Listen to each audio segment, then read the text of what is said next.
Hey guys, welcome back to the channel. Today we're going to be watching a video called Are the Dutch Anti-Hierarchy? Al vind ik het verder best.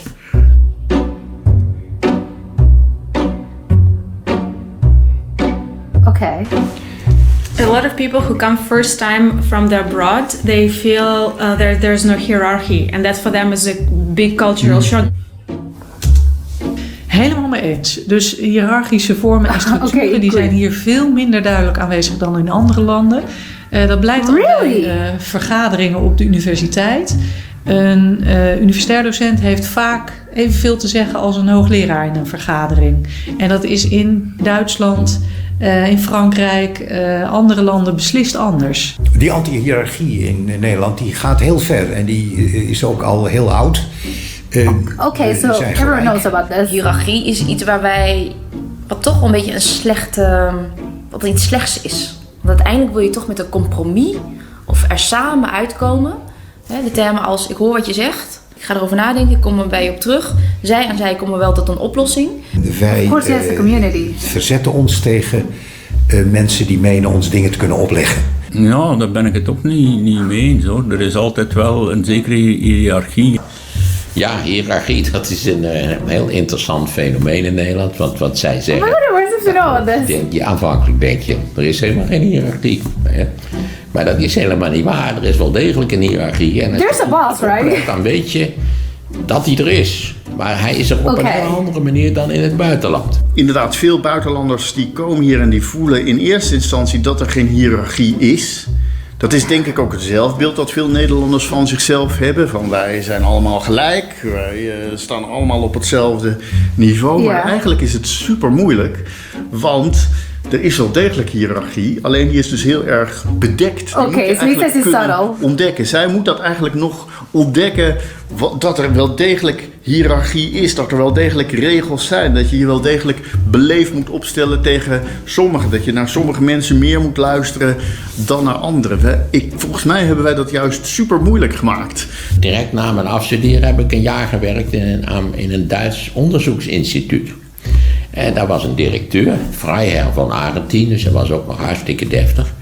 En wij vonden het eerlijk gezegd vrij komisch, dat elke ochtend was er een zogenaamde caféronde. De directeur kwam daar ook en de directeur ging dan zitten met veel aplomb en dan werd er een kopje koffie voor hem neergezet. Er werd koffie ingeschonken door assistent 1. Dan kwam assistent 2 klontjes erin, assistent 3 roerde en tenslotte was het allemaal klaar. En dan nam Arentin, wij zaten allemaal te zwijgen. Waiting for him to wrap it up. Dan nam Arentin het woord.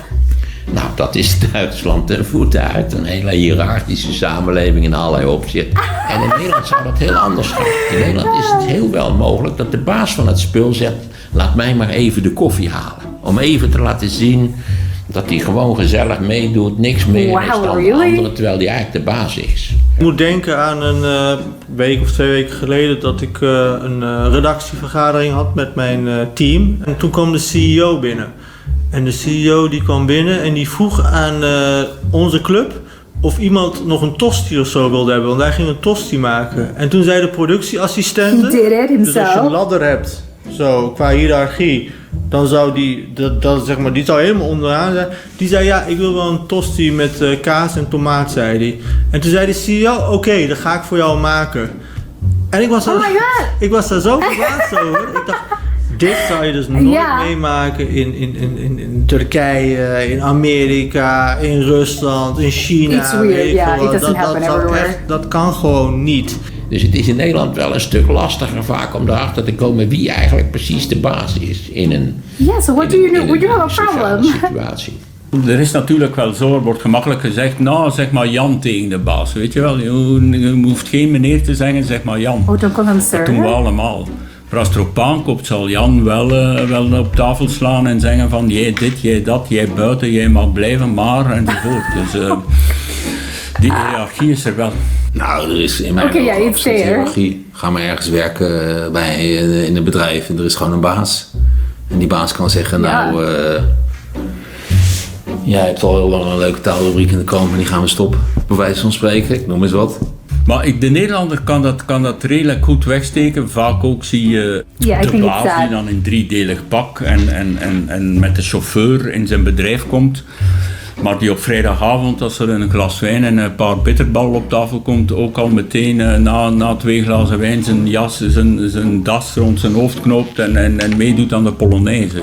In het bedrijfsleven leidt dat ook soms tot merkwaardige botsingen internationaal. Dat heb ik een keer meegemaakt bij een voorbespreking met de Raad van Bestuur. Dat was in België, in Gent speelde zich dit af. En daar zat de president-commissaris, die zat op zijn plek. Nederlanders druppelden zo binnen en die kwamen zo binnenlopen inderdaad van... hey, hallo. En die liepen meteen naar die president-commissaris toe en die klopte hem zo op zijn schouders. En die zeiden van, zit je hier al lang? Het is werkelijk voor een hiërarchiebewuste samenleving. Want ik bedoel, het vreemde zijn wij in dit opzicht hoor. Niet die Vlamingen. Die had... En die schokken helemaal en dat ging... En ze begonnen commentaar te geven, dat was toen ook. Die Nederlanders, ze hadden porseleinen kopjes allemaal. En zeiden drinken jullie hier altijd koffie? Ja, dat is toch veel te duur, dat moet je doen als je...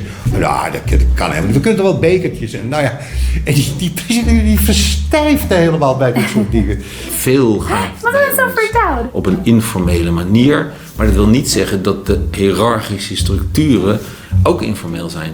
En wij hebben natuurlijk ook een je- en jij-cultuur. En dat zie je daar ook weer heel erg in terug.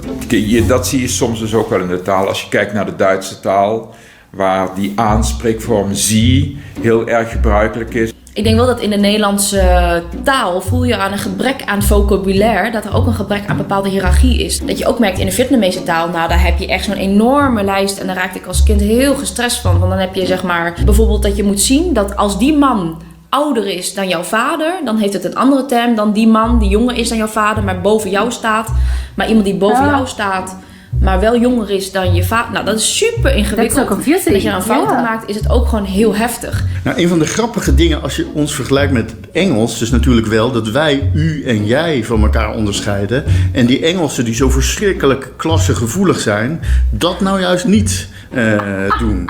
Maar daar staat er wel tegenover dat u en jij, dat is zeker de laatste decennia, het wordt eigenlijk steeds ongemakkelijker. Het wordt steeds onduidelijker tegen wie je nou eigenlijk u moet zeggen of tegen wie je jij moet zeggen. Dat geldt voor mensen die Nederlands moeten leren. Maar dat geldt ook voor Nederlanders zelf. Dus ook voor mij, als ik in een gemiddeld café of restaurant kom, weet ik vaak niet wat ik tegen het personeel moet zeggen. Ja, als het een heel hip café is, zeg je jij. Als het een heel deftig restaurant is, zeg je u. Maar alles daartussen is eigenlijk een beetje onduidelijk. Hiërarchie moet je niet aangereikt krijgen. Hiërarchie voel je. En soms heb je ook wel het gevoel, hier heb ik te maken met iemand, bijvoorbeeld met een vrouw op leeftijd. Ja, daar wil ik gewoon u tegen zeggen. En het moet niet zo zijn dat de taal voor jou bepaalt hoe die hiërarchie in elkaar zit. Het heeft ook tot gevolg dat je als docent op een universiteit soms wel heel informeel wordt aangesproken door je studenten. Zo van, hey Lotte, hoe is het? Echt op een manier dat je denkt, daar mag wel een stukje formaliteit bij. Op docentschap aan de universiteit ben ik terughoudend geworden. Wat de studenten nog alles vervelend vonden. Zeiden, ja, zeg maar je. Hè? Wij willen wel u tegen u zeggen, maar zegt u maar je tegen ons. Maar dat deed ik dan toch niet, want ik wilde die ruimte bewaren om de verschrikkelijke mededeling te doen dat ze een waardeloos scriptietje hadden geschreven. No. Wat ze vaak deden. He doesn't want to do the red news. Ja, en daarnaast, ik merk nog steeds als ik op middelbare scholen kom, dat de meeste leerlingen u tegen mij zeggen, maar ook tegen hun eigen docent je en jij. Dus het is heeft nu te maken veel meer met ken ik je, dan met hoe oud ben je of wat is jouw positie ten opzichte van mijn positie. In sommige culturen kun je gewoon in een boek opzoeken van hoe moet je iemand aanspreken. Er zijn er hele harde regels voor. En wij houden dus niet van die regels. We houden niet zo van die precieze regels. Dat geldt misschien zelfs eigenlijk wel voor de taal als geheel. Dus hier is de taal, zoek het maar uit. Hier zijn onze beleefdheidsvormen. Zoek het zelf maar uit. We gaan het je niet uitleggen van nee, wij doen daar natuurlijk niet aan. Maar ondertussen, als je je niet houdt aan die ongeschreven regels, dan doe je toch niet echt mee. Dat is overigens Ja, een recente ontwikkeling. Want nog geen 20 jaar geleden spraken we iedereen wel consequent met u aan. Een beetje brutale millennials, die noemen je gewoon Maarten, die vragen het ook niet. En die zeggen sowieso altijd tegen iedereen je en jij. Als je terugkijkt in de geschiedenis waren natuurlijk enorme rangen en standen. Was het volkomen ondenkbaar dat je zo met je baas zou praten. Het is dus een emancipatieproces. We waren in allerlei opzichten heel conventioneel en hiërarchisch geordend. Een hele hiërarchische samenleving. Hoe was het ook alweer? De dominee, de dokter en de notaris. Die deelden de lakens uit. En nu weten we dus dat de meeste notarissen oplichters zijn. De doktoren vinden we nog steeds wel deftig. We moeten ook niet al te grote mond hebben. Oh my god! We zijn gedehiërarchiseerd in allerlei opzichten. They're like humanizing them. Maar daar hebben we het over gehad. Die is complex. It's very complex. Yeah.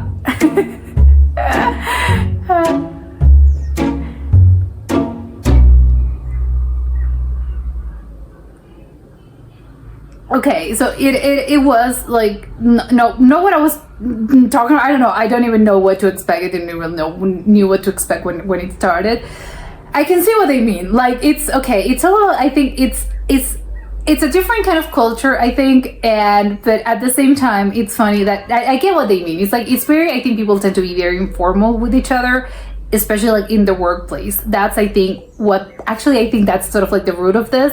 And that's why you think like there's no hierarchy, because if I'm referring like there's no like boss, there's no figure that I can like go to, because it's like an authority figure. Like I can go and say like, hey, that this is my boss and I have to treat this person with respect, or this is my superior and I do have to like treat them with respect.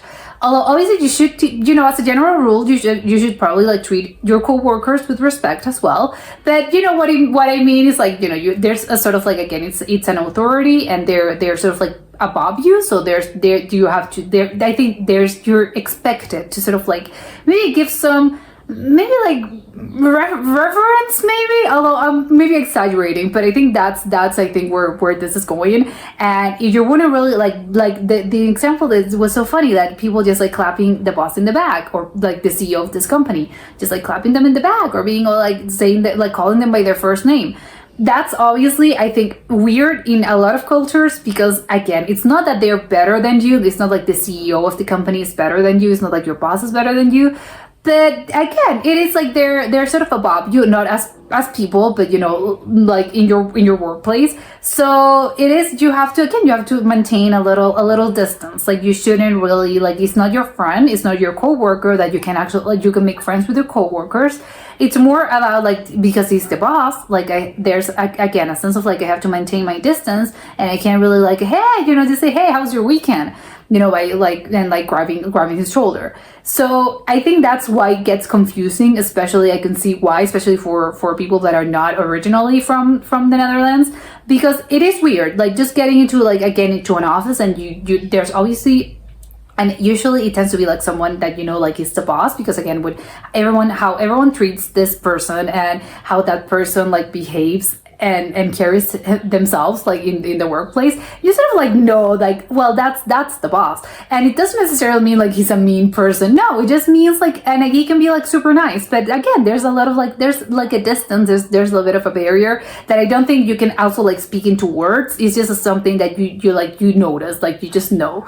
And in here, I think it's not like that. It's just like literally like the guy in charge is just like just sitting with you, and there's no barrier. So I think that's why it gets confusing, and that's why you think, oh, there's no hierarchy here, like everyone's the same, everyone is on the same level. But they do mention that it's not like that. You think it's like that because that's the impression that you have, but in real, like when it comes to like real matters, real issues, like no, that person at the end of the day can come and say, hey, like you're fired. So it's like, yeah, it's not like that. That's the impression that they try to give you, like, no, we're cool, we're chill. But it's like, no, there is, only that it's hidden, like that hierarchy, it's hidden.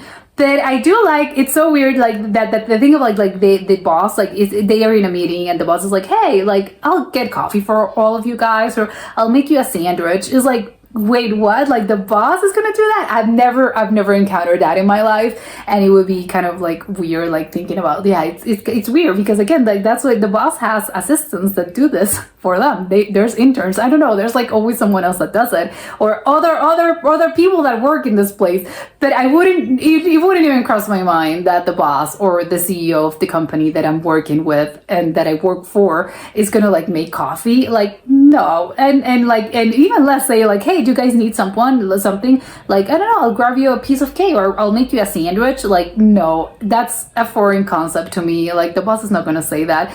And even the like it referring to them with their names, I think you kind of always is a matter of respect to refer to people as like sir, and if you only like refer to them with like their first names, if they say no, it's fine, like you can call me like by this name, there's no need to be formal like that. That I think it's got to come from the person that you're referring to, and they have to like give you permission to use like, no, we're on first name basis. So usually, and again, this is even bigger in like in the workplace, that you have to again maintain respect, because again, it's like it's your friend that you meet at a bar. So it's like they do have to give you permission in order for you to like use their first name.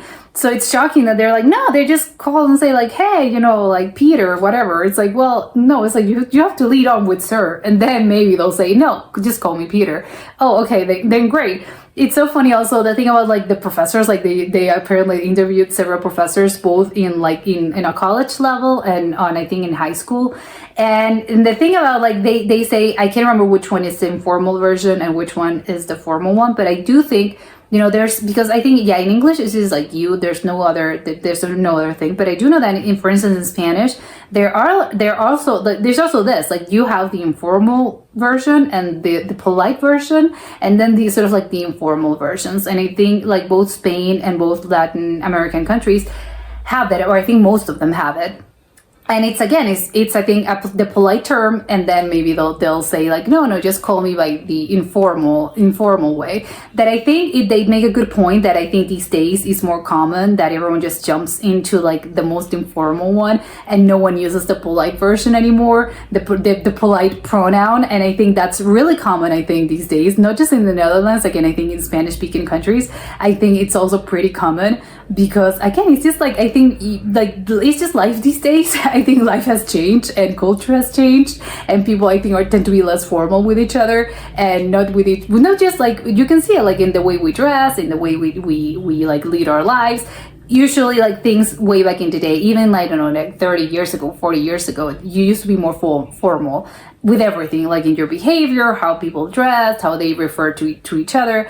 And it's like we're with this life these days, and the world these days is just it's just not polite, because the other is not just polite, it's just informal. Like it doesn't really necessarily means like, oh, I'm disrespecting you. It just means like, again, it's less formal, and I think more people I think in general tend to feel more comfortable just in informal settings. So they would think like, why would I refer to you like with this like super polite version if I can just refer to you like, hey, like you're my friend, you're my equal, like we're all on the same level. And it makes it less awkward. It makes it, I think, a little bit more comfortable for everyone involved. And I think maybe that's sort of like the root of where this is going. That it's funny also, like the college, like in education, like in education, both in high school and in college, that the students just jump in and say like, just refer them by their first name. And I think, again, it doesn't, I think maybe I can see what one of them said. It's like, it's not just about like the age of the professor, but I think mostly like if you have an older professor, I think you wouldn't refer to them with the informal pronoun, because you're like, oh, you know, like this person is older. I do have to be like, hey, you know, like I have to be very polite, and you have to refer to them as sir or with the polite pronoun, or unless they tell you, no, it's fine, just call me by my last name or my first name or whatever. That I think it does tend to be like a thing about being older, and not just, you know, because maybe if the professor is closer to your age, I think maybe it would feel weird for you to just be like, oh, you know, like super being polite. Although I think in a college setting, I think not in high school, because high school I think is a bit different. And like she said, like if it's your high school teacher, you probably have more rapport with them, and you know you're a teen. Like it works different, and I can understand why you would refer to them with the not polite version and the informal pronoun, because again, it's someone that you're seeing every day. Like you spend like probably it's someone that you, depending on your school, you probably know them before you actually like, or you've seen some classes with this person. So it's kind of weird. Like she said, it's more about like not the age. It's just that I know you. If I know you, like I'm not gonna act all like, oh, you know, oh, hello, sir. It's like, no, because I know you. It's like, hi Mary, like she's my teacher, whatever. So it is more about a confidence thing of like, hey, we know each other, so it's fine. But in college, I do think it's a little, I don't know if I ever refer, well, I did refer, I'm trying to think of like, no, yeah, I think I have referred to teachers with their on first name basis. But it just depends on the vibe of the teacher, and it depends on a lot of things. But I do think that as a basis and as a general rule, you should always just refer and defer to maybe the polite version until people like give you an out and be like, no, please, like do not call me like that. Just like we're friendlier, because again, that doesn't necessarily mean that I stop being your boss if you start calling me by my first name. But you know, it's like it's gotta come from the person in authority, and I think that's maybe like where it gets a little sketchy. But this was incredibly interesting, I have to say. Like it does poses a lot of questions, and it's like I would think like it's funny because they're like, no, we know that we're the weird ones. It's like, yes, you guys are a little bit weird about this, and I can see why. If you're a foreigner and you start like working here, or you do business with Dutch people, and that's the environment, you're gonna be a little like, wow, man, like this is weird. It's like, and no one explains to you, like he said, like the worst part is that no one really explains this to you, and not just how should I refer to people, like when I'm studying like this language and I'm seeing all the things, I'm like, oh well, should I refer to you as like with this or with that? I don't know why, and I don't know how. And like he said, it does get confusing even for us. You know, we're Dutch, and it's like it's weird for us because again, there's been a switch lately in the last few years, and everything's more informal. So it's like, oh, what should I do? But I know, when in doubt, just go with the polite version and with the formal version, and people will let you know if this is like, no, this is like way too fancy for me. Just like cut it out. So they'll let you know. I think that's my advice, and I think I'm gonna take that into advice, my own word. I'm gonna take it as well. But yeah, that was it for today, and I'll see you soon. Bye.